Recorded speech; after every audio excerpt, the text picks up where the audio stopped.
한소민이 부엌 불빛 아래 서 있습니다. 손엔 우유 한 통, 그 옆엔 반쯤 비어있는 하얀 알약 봉지가 놓여 있죠. 그녀는 떨리는 손으로 약을 잘게 부숴 넣습니다. 그리고 속삭이듯 말했어요. 이젠 다 그만하고 싶어요. 그날 아침 시댁 식탁에는 가족들이 모두 모여 있었어요. 태진이 웃으며 말했죠. 오늘은 분위기가 좋네. 소민아, 우유 좀 따라봐.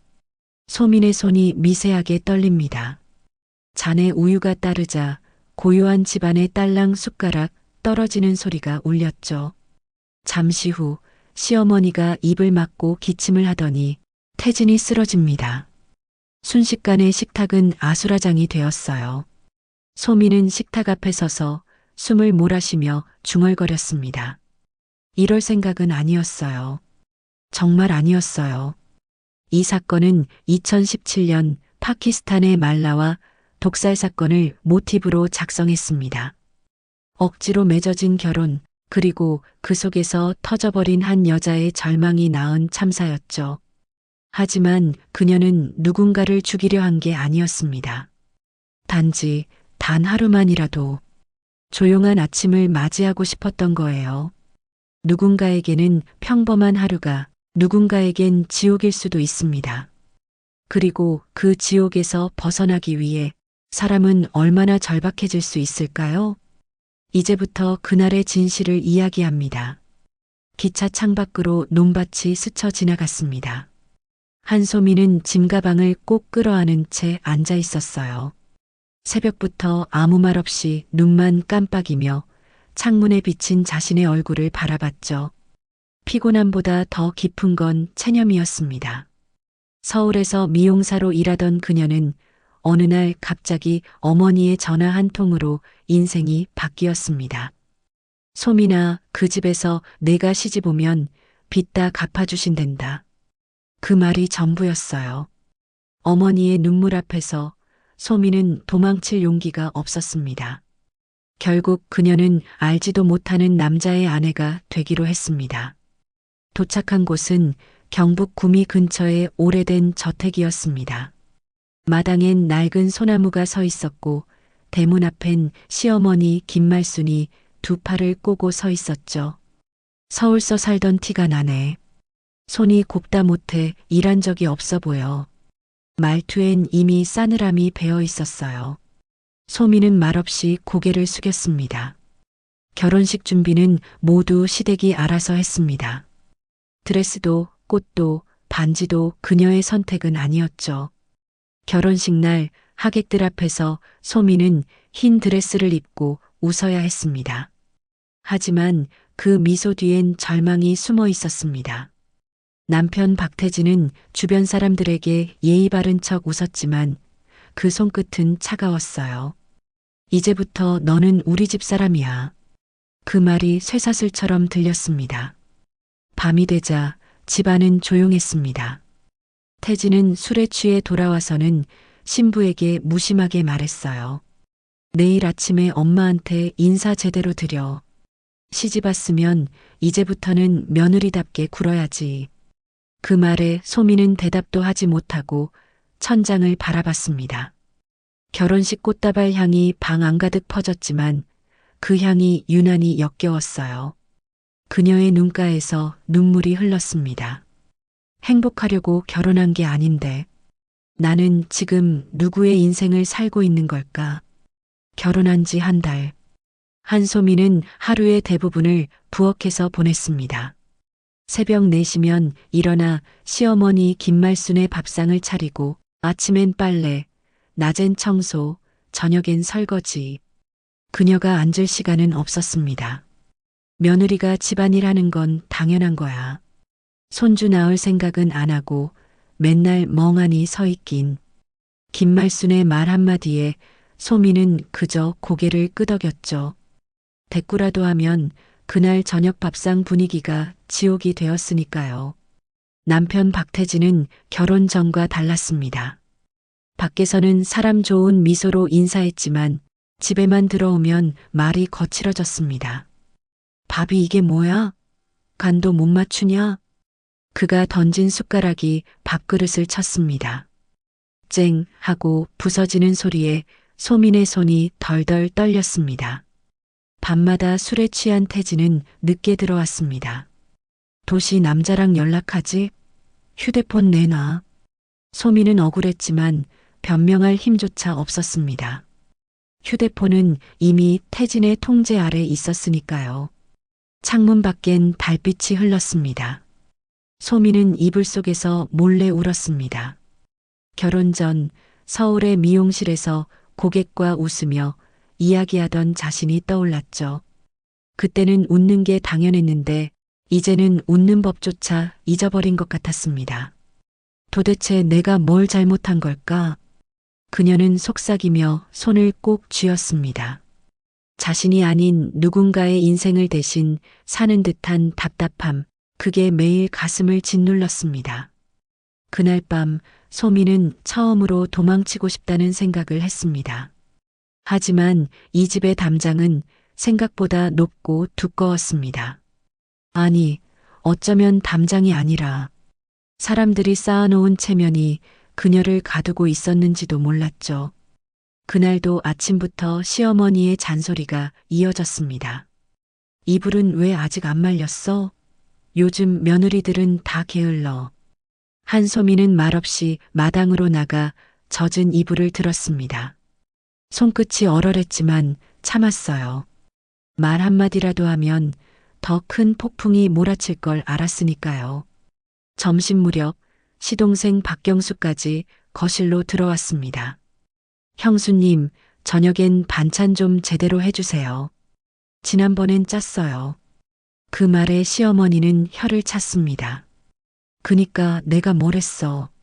이런 며느리 데려오면 고생한다니까.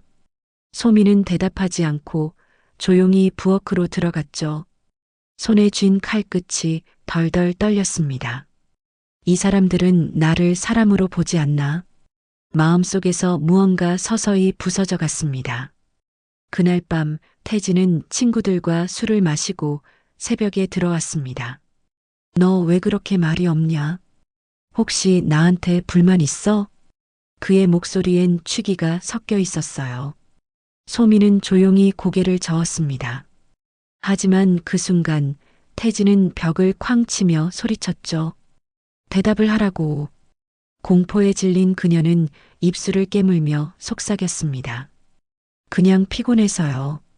그 말이 끝나자 방 안엔 무거운 침묵만 남았습니다. 태진이 잠든 뒤 소민은 살금살금 거실로 나와 창문을 열었습니다. 차가운 공기가 얼굴을 스쳤죠. 멀리 보이는 논길, 그리고 가로등 불빛 하나. 그 불빛이 그렇게 그리울 줄은 몰랐습니다. 그녀는 손바닥으로 눈물을 훔쳤습니다. 누가 나 좀 데려가 줬으면. 하지만 대답은 없었습니다. 그 순간 문 뒤에서 시어머니의 목소리가 들렸습니다. 너 어디 나가려고? 소민은 멈췄습니다. 닫힌 문 너머로 들려오는 그 목소리에 다시 숨이 막혔죠. 그날 밤 한소민은 깨달았습니다. 이 집에서 나가는 방법은 두 가지뿐이라는 걸. 죽거나 모든 걸 버리거나. 그날도 어김없이 이른 새벽 한소민은 부엌 불을 켰습니다. 물 끓는 소리, 밥솥에 김 새는 소리, 그리고 시어머니의 발소리. 모든 게 정해진 시간표처럼 반복됐습니다. 살아있다는 느낌보다 그냥 존재한다는 말이 더 어울렸죠. 아침 식탁에서 시어머니가 물었습니다. 병원엔 언제 갈 거야? 애는 언제 나올 건데? 소민은 젓가락을 멈췄습니다. 아직 몸이 좀 안 좋아서요. 그 한마디에 시어머니는 코웃음을 쳤습니다. 안 좋은 게 아니라 애 낳을 마음이 없는 거겠지. 그 말이 가슴에 깊이 박혔습니다. 그날 오후 소민은 숨이라도 쉬고 싶어 마을 편의점에 들렀습니다. 우유를 진열하며 멍하니 서 있는데 누군가 뒤에서 말을 걸었어요. 소민아, 너 맞지? 돌아본 순간 세상이 멈춘 것 같았습니다. 서울에서 함께 일하던 남자, 강지훈이 서 있었습니다. 예전보다 얼굴이 수척했지만 눈빛만큼은 그대로였죠. 여기서 뭐해, 너 결혼했다며? 지훈의 말에 소미는 애써 미소를 지었습니다. 응, 그냥 살고 있어. 그 말이 입 밖으로 나오는 순간 눈물이 고였어요. 지훈은 아무 말 없이 그녀를 바라봤습니다. 그리고 조용히 커피 한 캔을 건넸죠. 너 웃음 잃었구나. 그날 밤 소미는 오랜만에 마음이 흔들렸습니다. 누군가 자신을 걱정해주는 그 느낌이 낯설고 따뜻했어요. 하지만 동시에 두려웠죠. 이 감정이 들키면 난 끝이야. 방으로 돌아온 소미는 우유를 마시다 말고 잔을 내려놓았습니다. 행복이 이렇게 무서울 줄 예전엔 몰랐어요. 그녀의 손끝이 미세하게 떨렸습니다. 마치 운명이 다시 움직이기 시작한 것처럼. 며칠째 비가 내렸습니다. 눅눅한 공기 속에서 부엌의 김치 냄새가 섞였어요. 한소미는 젖은 행주를 짜며 창문 밖을 바라봤습니다. 머릿속엔 계속 한 사람의 얼굴이 떠올랐죠. 강지훈. 편의점 앞에서 건네받은 따뜻한 커피캔의 온기가 아직도 손끝에 남아 있었습니다. 그날 이후 지훈은 매일 그 시간에 편의점을 찾아왔습니다. 말없이 빵 하나 사고 짧게 인사하고 그냥 나가곤 했죠. 하지만 눈빛만으로도 서로의 마음이 들렸습니다. 그건 금지된 위로였어요. 소민아, 너 요즘 표정이 좀 달라졌다. 시어머니 김말순이 불쑥 말을 꺼냈습니다. 남편이 돈 벌어다 주니 기분 좋아진 거야? 소미는 미소를 지었지만 속은 얼어붙었습니다. 이 집안에선 행복해 보인다는 말조차 의심의 대상이었으니까요. 밤이 되자 박태진은 술에 취해 들어왔습니다. 오늘도 편의점 갔다며? 거기 알바놈은 누군데? 그의 눈빛엔 이미 질투가 섞여 있었습니다. 소미는 아무 대답도 하지 않았습니다. 대답해. 그놈이랑 뭐야? 태진이 손을 들어 테이블을 내리쳤습니다. 잔이 깨지고 물이 바닥에 흩어졌어요. 그 소리에 소민의 심장이 멎을 것 같았습니다. 태진이 잠든 뒤 소민은 방 구석에 앉아 있었습니다. 눈앞에 떠오르는 건 지훈의 미소뿐이었어요. 그는 늘 부드럽게 말했죠. 내 잘못 아니야, 소민아. 너는 그저 살아남으려 했을 뿐이야. 그 말을 곱씹을수록 이 집의 공기가 더 답답하게 느껴졌습니다. 바람 한 줄기 스며들 틈조차 없는 이곳에서 소미는 처음으로 결심했습니다. 이제 숨 좀 쉬고 싶어요. 그리고 그녀의 귓가에 다시 지훈의 목소리가 스쳤습니다. 도망치자, 소민아. 내가 기다릴게. 한소미는 그날도 새벽까지 잠을 이루지 못했습니다. 창문 틈으로 들어오는 새벽 공기가 싸늘했죠. 눈을 감아도 지훈의 얼굴이 떠올랐습니다. 도망치자. 그 한마디가 귓가를 맴돌았습니다. 아침 식탁에서 시어머니는 또다시 잔소리를 퍼부었습니다. 이 집에 시집 왔으면 이제 내가 중심을 잡아야지. 맨날 멍하게 서 있으면 누가 며느리라 하겠냐. 소미는 젓가락을 쥔 채 말없이 고개를 숙였습니다. 그날따라 숨이 더 막혔어요.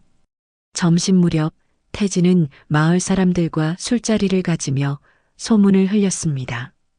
우리 마누라가 요즘 이상해요. 몰래 나돌아다니는 것 같아요. 그 말이 다음 날엔 온 마을로 퍼졌습니다. 편의점 주인도 동네 아주머니도 소민을 이상한 눈빛으로 쳐다봤죠. 그 시선이 고통보다 더 깊게 베었습니다. 그날 밤 지훈이 편의점 앞에 서 있었습니다. 비가 내리는 골목에서 그는 우산 하나를 내밀며 말했죠. 소민아, 이러다 내가 무너져. 나랑 가자. 그 한마디에 소민의 눈물이 터졌습니다. 나갈 수 없어. 엄마가 아직 그 빚 갚지도 못했는데. 지훈은 잠시 침묵하다 말했습니다. 그럼 내 인생은 언제 시작돼? 소미는 대답하지 못했습니다. 말 한마디 꺼내는 게 죄처럼 느껴졌어요. 지훈이 떠난 뒤에도 그 자리에 서 있던 그녀의 손끝은 계속 떨렸습니다. 집에 돌아오자 대문 앞에서 시어머니가 기다리고 있었습니다. 너 어디 갔다 왔니? 소미는 얼어붙은 얼굴로 말했죠. 그냥 바람 좀 쐬고 왔어요. 밤중에 여자가 혼자 놔두는 건 이 집 체면 깎이는 일이야. 그 말에 소미는 고개를 숙였습니다. 하지만 마음속 어딘가에선 이미 무언가 깨졌습니다. 이제 다시 돌아갈 수는 없겠구나. 그날 이후로 한소민의 눈빛이 달라졌습니다. 체념이 아닌 결심이 깃든 눈빛으로 며칠째 이어진 눅눅한 공기 속에서 한소민의 마음도 함께 눅눅하게 젖어갔습니다. 시댁 식탁엔 여전히 무거운 공기만 흘렀고 시어머니의 말은 칼날처럼 날카로웠습니다. 며느리가 말이야 얼굴이 반쪽이 됐네. 그런 얼굴로 손주를 어떻게 낳아? 소미는 억지로 미소를 지었습니다. 웃는 법조차 잊은 얼굴로 말이죠. 그날 병원에 갔을 때 간호사가 조심스레 말했습니다. 몸이 많이 지쳐 보이세요. 스트레스가 심하신가 봐요. 소미는 대답 대신 고개만 끄덕였죠. 집에 돌아오는 길 버스 창문에 비친 자신의 얼굴은 더 이상 자신이 아니었습니다. 밤이 되자 박태진은 술에 취해 들어와 문을 발로 찼습니다. 오늘 또 어디 갔다 왔어? 너 편의점 놈이랑 아직 연락하지? 소미는 고개를 저었습니다. 그런 거 아니에요. 거짓말 하지 마. 태진의 손이 탁자 위 컵을 내리쳤고 쨍하는 소리와 함께 바닥에 깨진 유리 조각이 흩어졌습니다. 그 순간 소민의 안에서 무언가 뚝 하고 끊어졌어요. 그녀는 아무 말 없이 부엌으로 갔습니다. 싱크대 옆에는 하얀 약통 하나가 놓여 있었어요. 시어머니가 수면 장애로 먹던 약이었죠. 소미는 한참 동안 그 약통을 바라봤습니다. 그냥 다 잊고 싶다. 다 멈추면 좋겠다. 창문 밖엔 빗소리가 내리고 있었습니다. 소미는 그 소리를 들으며 속삭였어요. 나 이제 정말 숨이 안 쉬어져요. 그날 밤 그녀는 처음으로 죽음이라는 단어를 마음속에 품었습니다. 하지만 그건 누군가를 해치고 싶어서가 아니었어요. 그저 이렇게 사는 게 너무 버거워서였습니다. 다음 날 아침 한소미는 아무 일 없던 듯 부엌 불을 켰습니다. 밥을 짓고 반찬을 꺼내며 기계처럼 움직였죠. 몸은 익숙하게 움직였지만 머릿속은 멍했습니다. 그녀는 전날 밤의 일을 기억하지 않으려 애썼습니다. 하지만 깨진 컵 조각처럼 마음 한켠이 여전히 날카롭게 베이고 있었죠. 점심 무렵 시어머니 김말순이 불쑥 말을 꺼냈습니다. 어제 내 남편이 나한테 그러더라. 요즘 내 눈빛이 좀 달라졌다고. 그 말에 소미는 놀라서 젓가락을 놓쳤습니다. 아니에요, 그런 거. 며느리가 변하면 집안이 흔들려. 정신 똑바로 차려. 말수는 그 말만 남기고 거실로 들어갔습니다. 그 순간 소미는 자신이 마치 투명한 유리 안에 갇힌 느낌이었어요. 숨을 쉬어도 숨이 닿을 곳이 없었습니다. 그날 오후 지훈에게서 문자가 왔습니다. 잘 지내? 오늘은 비 안 오네. 그 짧은 문장 하나에 가슴이 미세하게 떨렸습니다. 그녀는 답장을 망설이다 결국 삭제했습니다. 하지만 삭제된 문자보다 더 지워지지 않는 게 있었죠. 그의 목소리, 그리고 그날의 말. 너 나랑 가자. 밤이 되자 소미는 몰래 창문을 열었습니다. 달빛이 방 안을 스치며 흰 약통을 비쳤습니다. 그녀는 손끝으로 약통을 굴리며 중얼거렸어요. 이걸 조금만 넣으면 다들 잠들겠지. 그럼 난 잠깐이라도 숨 쉴 수 있을까? 그때 문이 덜컥 열렸습니다. 태진이 들어왔죠. 뭐해? 왜 그렇게 멍하게 있어? 소민은 황급히 약통을 숨겼습니다. 그냥 생각 좀 하고 있었어요. 태진은 코웃음을 치며 말했어요. 생각은 무슨 생각? 며느리가 할 일은 생각 말고 순종이야. 그 말에 소민의 시선이 잠시 흔들렸습니다. 그녀는 아무 말도 하지 않았지만 그 순간 결심이 마음속에 단단히 내려앉았습니다. 그래, 순종이 아니라 끝내야 할 때가 온 거야. 그날 밤 한소민은 조용히 일어났습니다. 모두 잠든 새벽 부엌엔 냉장고 소리만 들렸습니다. 그녀는 서랍을 열고 하얀 약통을 꺼냈죠. 손끝이 미세하게 떨렸지만 마음은 이상할 정도로 차분했습니다. 죽이려는 게 아니야. 그냥 잠들게 하고 싶었을 뿐이야. 그녀는 자신에게 그렇게 말하며 약을 잘게 부쉈습니다. 가루를 우유통에 조금씩 섞자 하얀 액체 속에서 알약이 천천히 녹아갔습니다. 그 모습이 묘하게 평화로워 보였어요. 마치 이 고통스러운 현실이 잠시라도 멈출 것처럼. 새벽이 밝아올 무렵 시어머니의 발소리가 들렸습니다. 소민아, 오늘은 가족 다 모인다. 아침 좀 푸짐하게 차려라. 그 말에 소민은 고개를 끄덕였죠. 식탁 위에는 우유와 빵, 국과 반찬이 정갈이 놓였습니다. 그녀는 그저 무표정하게 움직였습니다. 식구들이 하나둘 식탁에 앉았습니다. 박태진이 우유잔을 들며 웃었죠. 오늘은 이상하게 냄새가 좋네. 내가 손맛을 좀 배웠나 봐. 소민은 그 말을 듣는 순간 숨이 막혔습니다. 잔이 입에 닿는 그 찰나 그녀의 심장이 요동쳤습니다. 안 돼. 하지만 이미 너무 늦었죠. 시어머니가 컵을 내려놓으며 얼굴을 찡그렸습니다. 이상하게 쓰다. 그 말과 동시에 태진이 기침을 했고 시동생이 고개를 떨궜습니다. 순식간에 식탁은 혼란스러워졌습니다. 소민은 멍하니 그 장면을 바라봤습니다. 손끝이 차가워지고 귀에서는 쿵쿵 소리만 들렸죠. 이럴 생각은 아니었어요.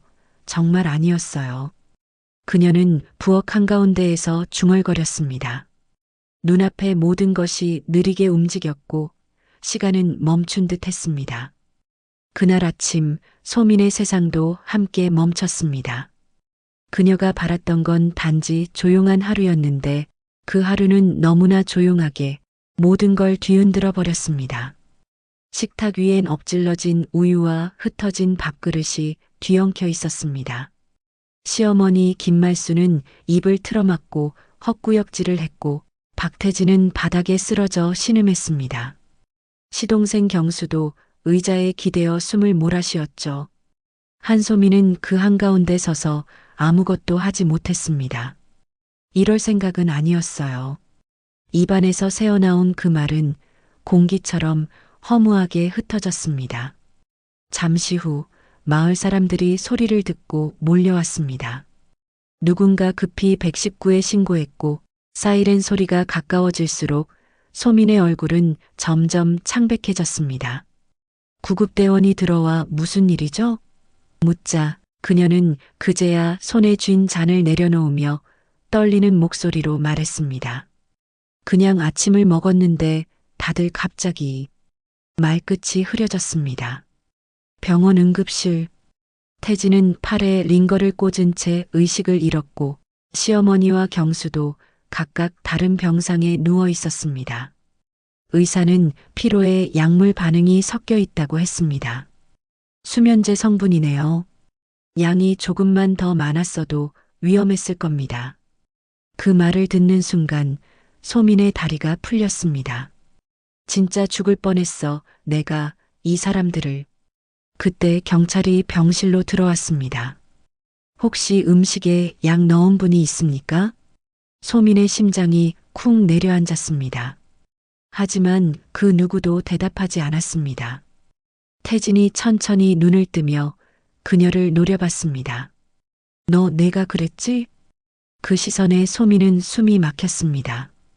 눈물이 터질 듯 했지만 그녀는 고개를 저으며 겨우 한마디를 내뱉었습니다. 아니에요. 그런 뜻이 아니었어요. 그러나 병실 안의 공기는 이미 변해 있었습니다. 의심과 분노, 그리고 공포가 뒤섞인 냄새. 그날 아침 한소미는 깨달았습니다. 이제 아무리 울어도 돌아갈 길은 없다는 걸. 병원 대기실 한쪽에 앉아 있던 한소민의 손이 덜덜 떨렸습니다.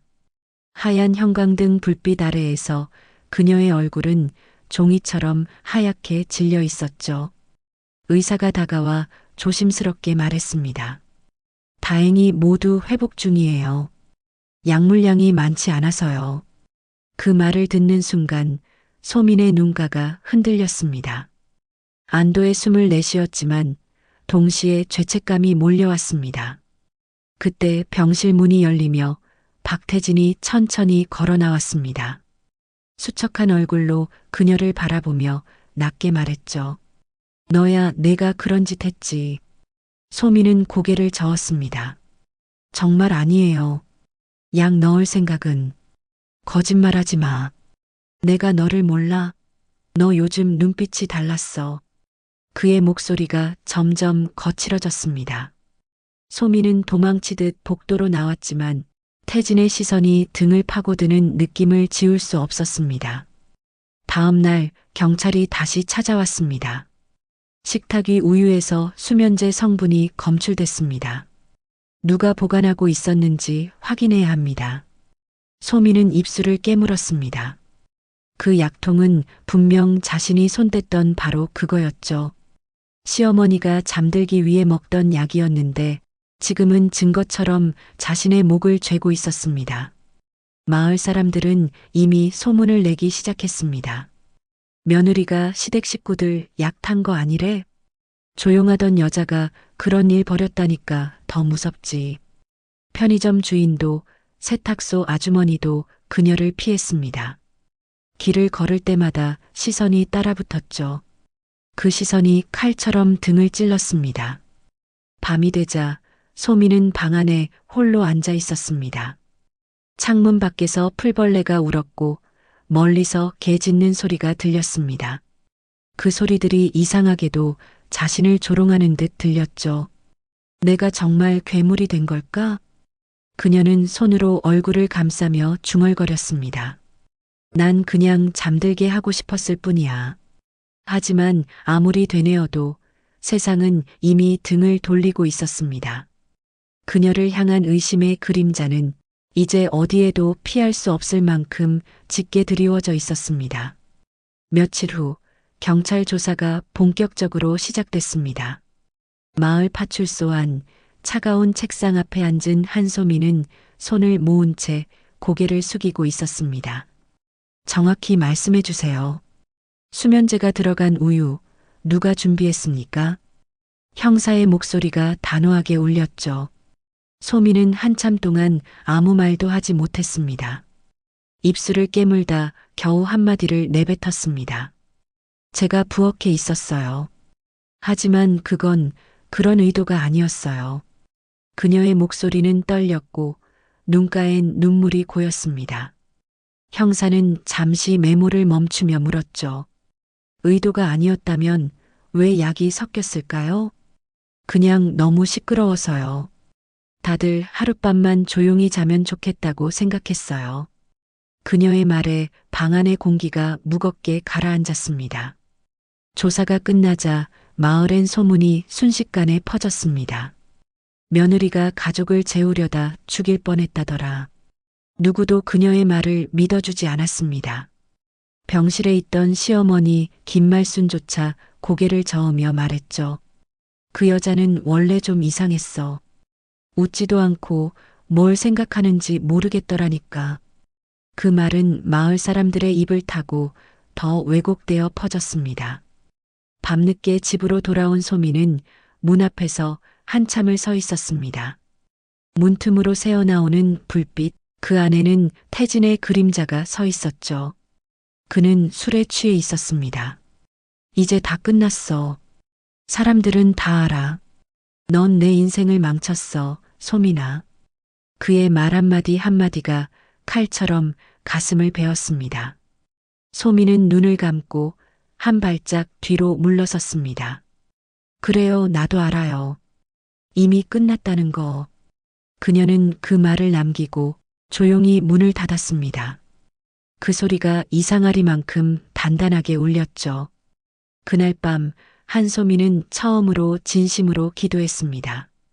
제발 내일은 아무도 나를 모르는 곳에서 눈뜨게 해주세요. 하지만 그 기도는 닿지 않았습니다.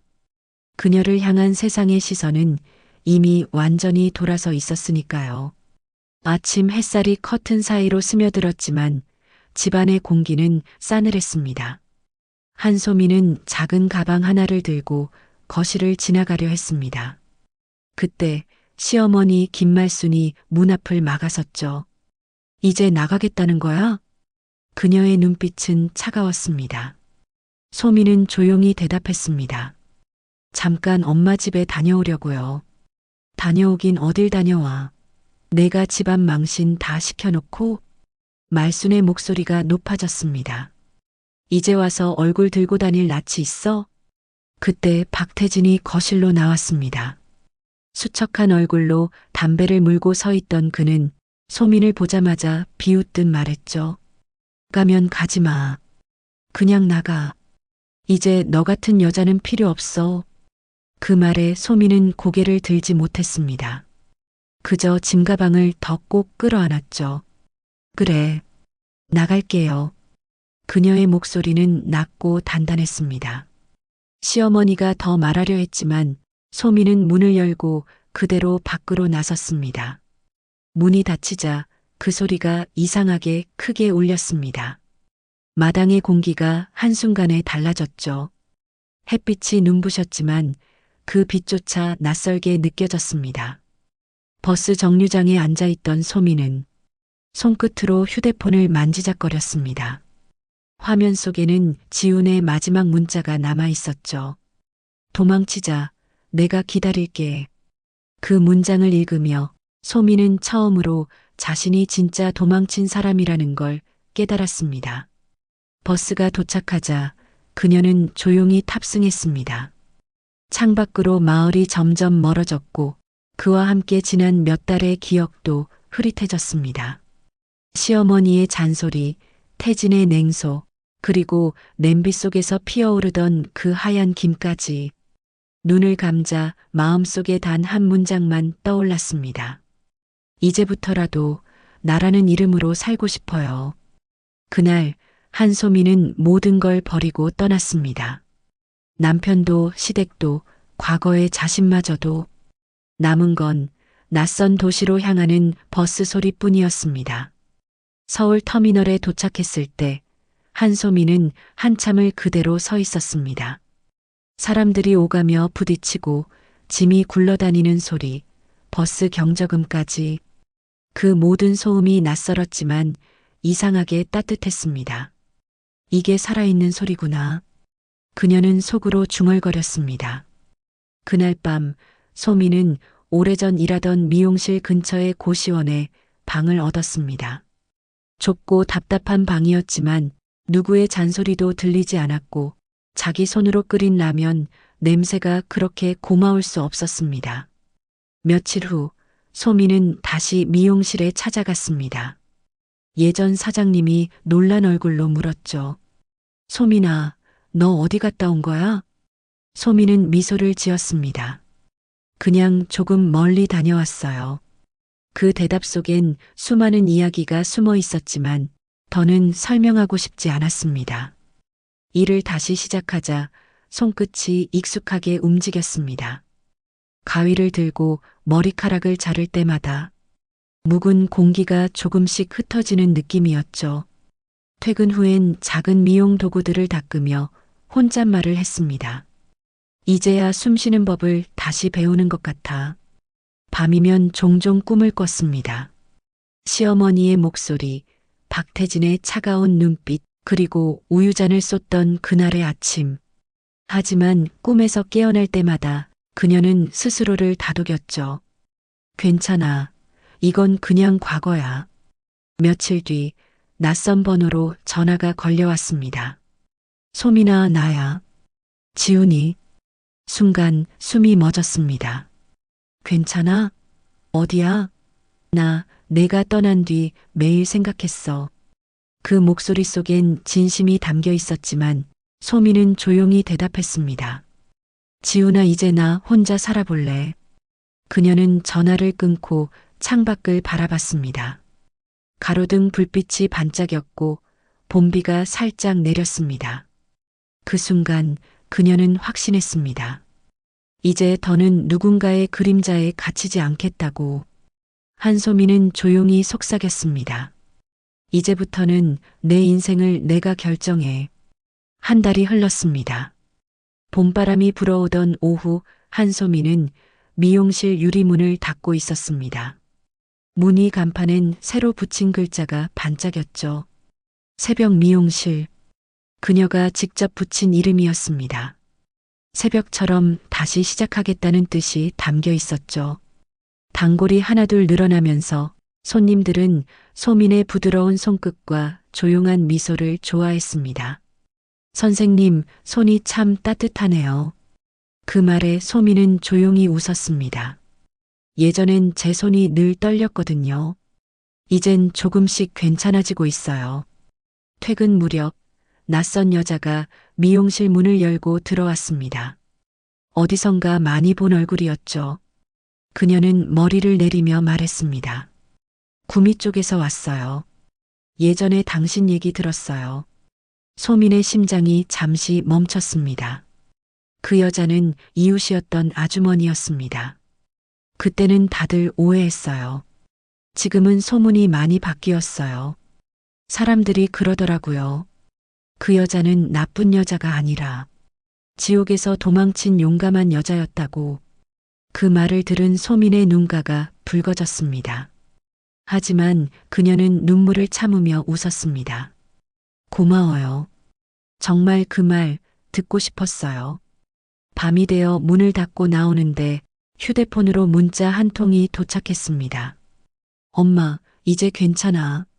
나도 잘 지내. 소민은 잠시 하늘을 바라봤습니다. 별빛이 희미하게 반짝였고 그 빛이 어쩐지 자신을 위로하는 듯 했죠. 그녀는 가볍게 웃으며 속삭였습니다. 그래, 이제 나도 내 이름으로 살면 돼. 미용실 유리창에 비친 그녀의 얼굴은 더 이상 억눌린 며느리의 그림자가 아니었습니다. 그건 자신을 되찾은 진짜 한소민의 얼굴이었죠. 그날 밤 유리문을 닫으며 그녀는 마지막으로 이렇게 적었습니다. 행복은 거창한 게 아니야. 그냥 나답게 숨쉬는 하루면 충분해.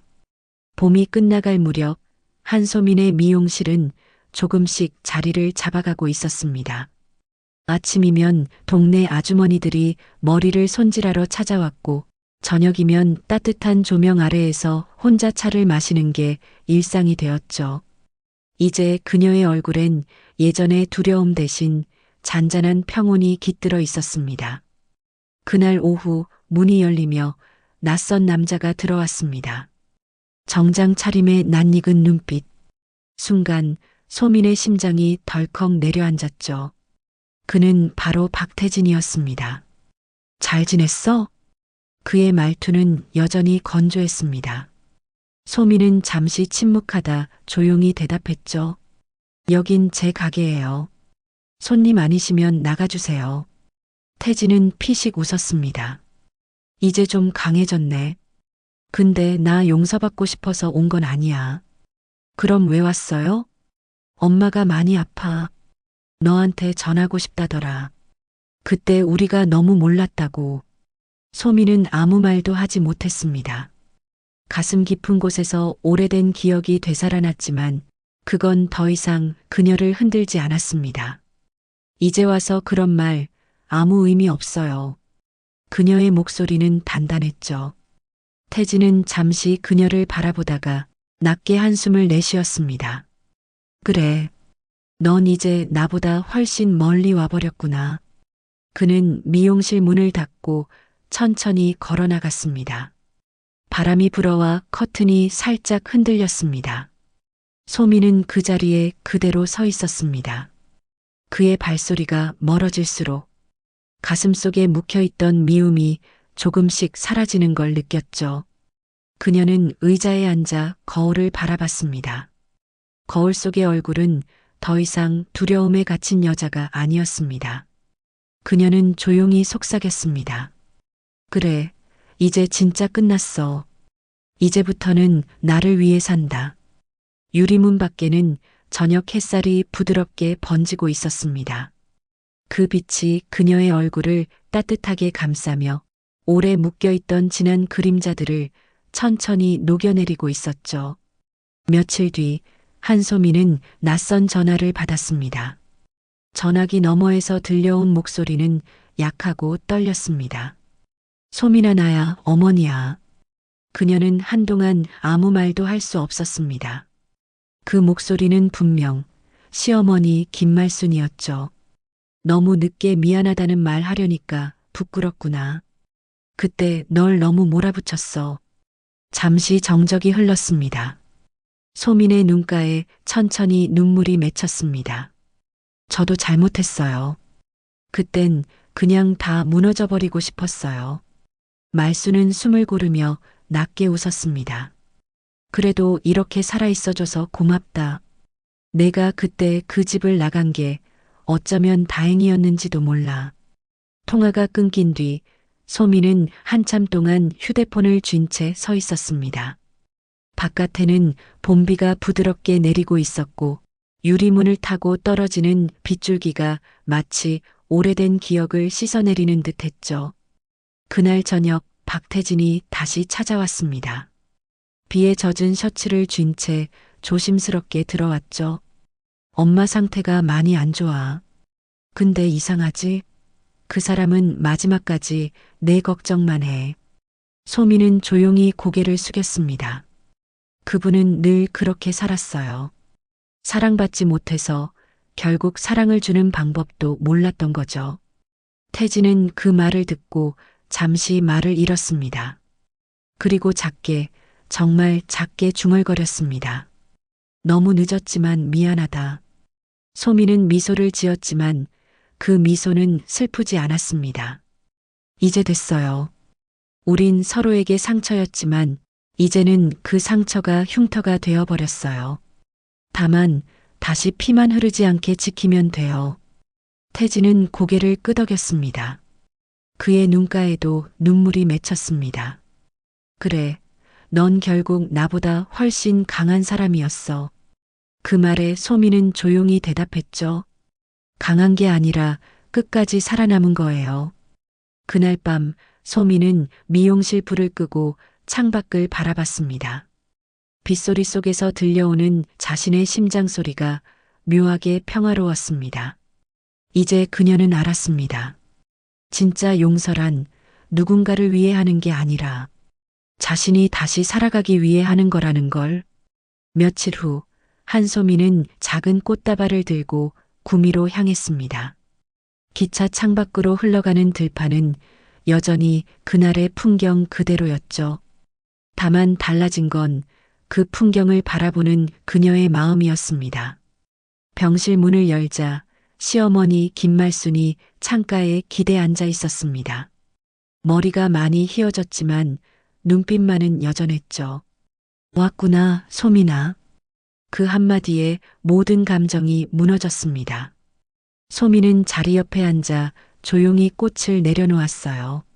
어머니 좋아하던 백합이에요. 향이 진해서. 말수는 웃었습니다. 넌 여전히 다정하구나. 잠시 침묵이 흘렀습니다. 그때 정말 미웠지?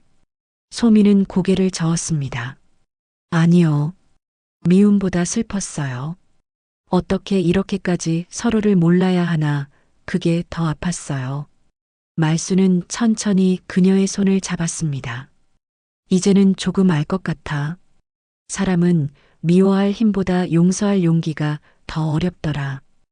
햇살이 병실 커튼 사이로 스며들었습니다. 그 빛이 두 사람의 손등 위에 닿았죠. 그 순간 말수는 눈을 감은 채 조용히 속삭였습니다. 고맙다, 소민아. 너는 나를 살게 한 며느리였어. 그날 오후 병실을 나서며 소미는 뒤돌아보지 않았습니다. 창문 너머로 부드러운 봄바람이 불었고 그 바람 속에서 오래 묶여있던 미움이 모두 흩어져 갔습니다. 서울로 돌아오는 기차 안 소미는 작은 수첩을 꺼내 한 줄을 적었습니다. 누군가를 미워하느라 흘린 시간보다 용서하며 살아가는 하루가 더 길었다. 밤이 되어 미용실 문을 닫으며 그녀는 불빛을 껐습니다. 하지만 유리창에 비친 얼굴엔 더 이상 어둠이 없었죠. 새벽의 공기가 맑고 조용했습니다. 그녀는 미소 지으며 속삭였습니다.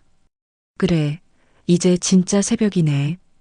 이제부터는 누구의 아내도 며느리도 아닌 그냥 나로 살아갈 거야. 그날 새벽 한소미는 비로소 완전히 자유로워졌습니다. 몇 달이 지나 새벽 미용실의 문 앞에는 작은 화분들이 줄지어 서 있었습니다. 라벤더, 로즈마리, 그리고 하얀 백합 한 송이. 한소미는 그 앞에 서서 햇살을 받으며 조용히 웃었습니다. 이제 그녀의 일상은 단순했습니다. 아침이면 커피를 내리고 손님들의 머리를 손질하며 하루를 보냈습니다. 가끔 누군가 인생 이야기를 털어놓으면 그녀는 조용히 들어주며 이렇게 말했죠. 사람은 누구나 한 번쯤 무너져요. 근데 다시 일어서는 법은 그때 배워요. 그녀의 목소리는 따뜻했고 손끝은 여전히 부드러웠습니다. 밤이 되면 미용실에 불을 끄고 거울 앞에 섰습니다. 거울 속엔 더 이상 불행한 며느리도 피의자도 없었죠. 그저 자신의 삶을 찾아낸 한 여자가 있었습니다. 어느 날 편지 한 통이 도착했습니다. 너는 이제 자유롭다. 그게 우리가 해줄 수 있는 마지막 사과다. 태진과 어머니 드림. 편지를 읽은 소미는 잠시 눈을 감았습니다. 눈물이 맺혔지만 이번엔 슬퍼서가 아니었습니다. 이제 정말 모든 게 끝났다는 안도감이었죠. 그녀는 문 앞에 백합 화분을 내려놓으며 속삭였습니다. 이젠 그 향이 두렵지 않아요. 하늘엔 별이 떠 있었고 그 빛이 유리문에 반사되어 새벽 미용실 네온사인을 비췄습니다. 그 불빛 아래에서 그녀는 천천히 미소를 지었습니다. 나는 이제 누군가의 그림자가 아니라 내 삶의 주인으로 살아요. 그녀는 조용히 불을 끄고 문을 닫았습니다. 하지만 그 새벽의 빛은 사라지지 않았습니다. 그건 다시 태어난 한 여자의 이름처럼 오래도록 반짝이고 있었습니다.